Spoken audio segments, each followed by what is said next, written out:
Hello, this is Mike. Welcome back to Alarm Engine Academy.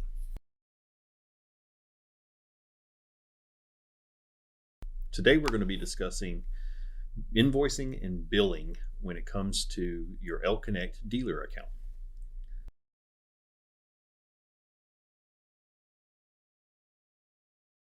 So as you can see, I'm logged in as my ElkConnect dealer currently. This is my test account. And today we're going to be focused on just kind of going over the different aspects of the billing and invoicing, some of the ways it works, and some of the key bullet points that you need to be aware of when it comes to understanding how the billing works. We do it a little bit unique, so I want to make sure I spend a little bit of time explaining it. So as you can see here, I'm on my accounts page. This is just for reference, I have an account here. This is the account under my test customer. If I click view details, this is the subscription that's tied to this account. This account has one subscription and one alarm engine. So in this situation, this is going to generate one invoice. You're going to get an invoice for one subscription with one alarm engine here.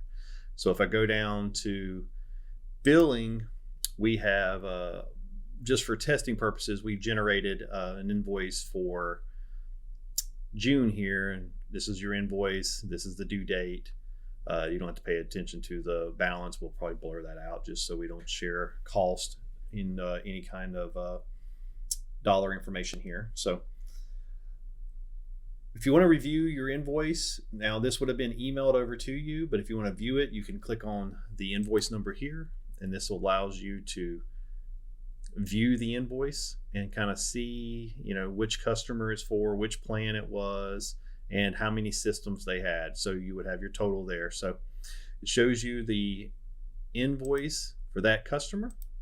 So as we go back here, and then if you had paid that invoice already, it would show up down here. You could do the same thing. You can review your old invoices and determine, which ones you have paid and, whatnot, and what you paid and which customers they were for, in case you want to go back and audit records, do anything like that.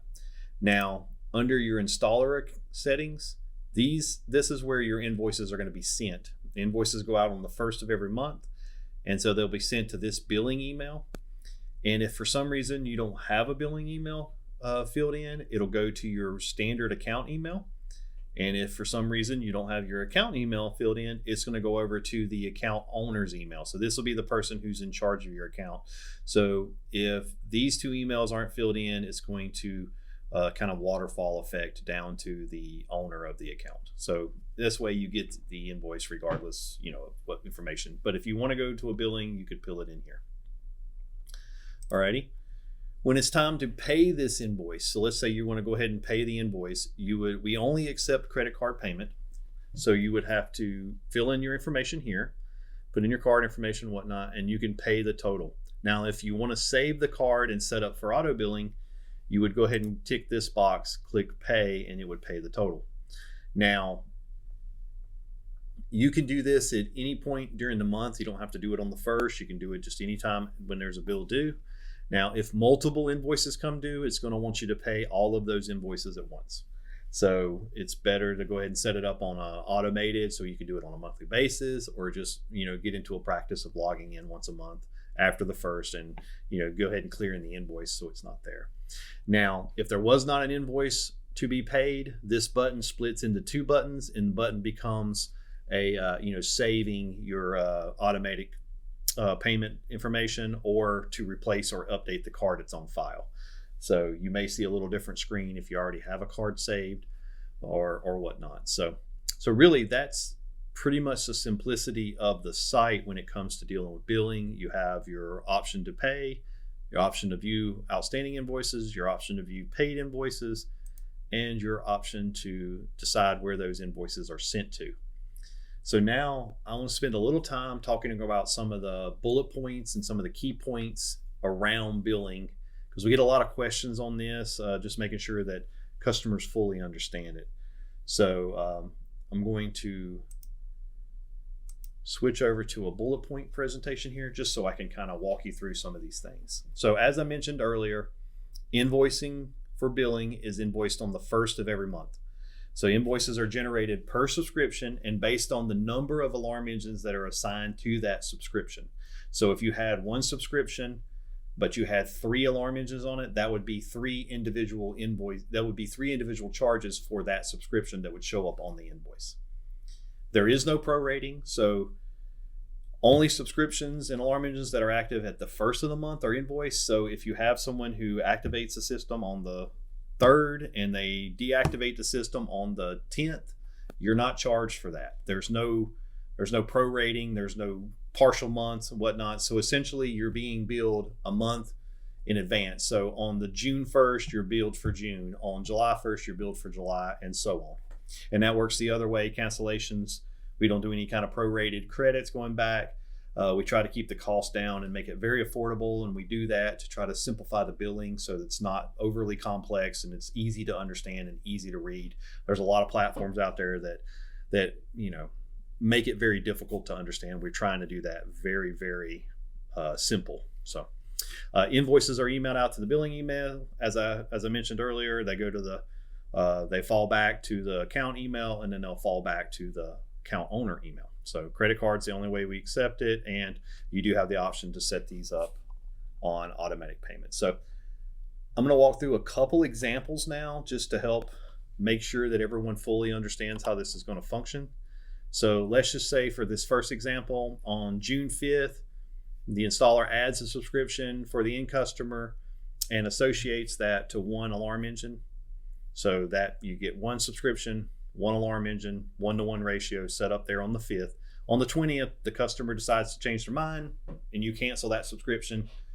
Now, on July 1st, when invoicing runs, there's no charge for that subscription. Nothing is billed. It just won't show up. It didn't actually exist on the 1st, so therefore in our system, it didn't ever exist. All right. The second example, very much the opposite situation. On June 20th, you add the account. On the 1st, we see the account is there, so you get an invoice and a charge for it. Then on July 5th, the customer decides to change their mind and you cancel it. This time you are charged for July, even though you are only a partial month, because it was active on the 1st. All right. So in one case, we kind of lose a little bit. On the other case, you kind of lose a little bit. So it's a little bit of a give and take there. Or I guess we could look at it as, you gain a little bit and we gain a little bit. So just being pretty transparent and trying to be very honest in how we do this. All right. So this is example 3. So on June 5th, let's say you add an account for an end customer and you only add one system. But on the 15th, the customer decides you want to do their beach house or their lake house or their mountain house. And so you go in and you would add another alarm engine to that same subscription.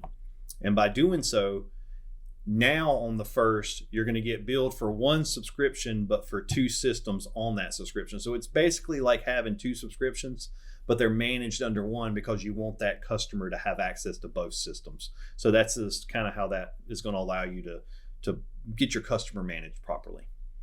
So on the 1st, installers charge for 2 systems associated with 1 subscription.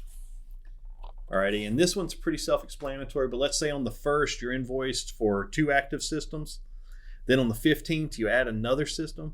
Now on the 1st, you're going to be invoiced again for the systems you had active in July, because they've carried forward now to August, and plus the stuff that you've activated during the month of July now gets added on in August as well. So now you're up to a total of 3 active systems.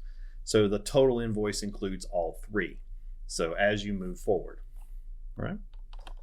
So subscriptions, while we're talking about those, I want to kind of touch on when a subscription is needed and when it is not needed. There's a lot of questions around this. So there's no subscription required for installer IP remote access via the app or web. So you can do anything to one of your systems at no cost to ELK. I mean, we charge nothing for you to manage your system. You can write rules, you can create all of that, no cost. You can have IP communication to central station from the panel. There is no cost. We don't charge you to make you do that. You can also integrate with third-party applications if you're using a Control4 application or Crestron, Savant, Elon, one of those third-party apps So where they have their own service, there's no need, you're not paying ELK because you're not providing, a service from us there. You're just configuring the system and using another service. So when a subscription is required is anytime you want your end customer or your end user to have mobile or web access, for our ElkConnect interactive services. So when you add those services is when there is a cost that goes out to the end user, because essentially you're reselling a service, and that's how that is calculated there. Anytime, and that also includes the end user getting notifications via email, push, or whatnot. Those notifications wouldn't be able to be processed without the customer having a remote account, with ElkConnect. And also cellular. So let's say you're not going to have an end customer, but you want to have cellular on the system, then you would have to use a service to activate that through ElkConnect. So you would create a subscription and an account to activate the cell service side of it. So that pretty much covers the gist of this meeting here. So I think I've covered everything. If you have any more questions, please feel free to reach out to us at ELK Products, and you can reach us at either our tech support team, or you can email us at sales@elkproducts.com. And I hope you have a great day. Thank you.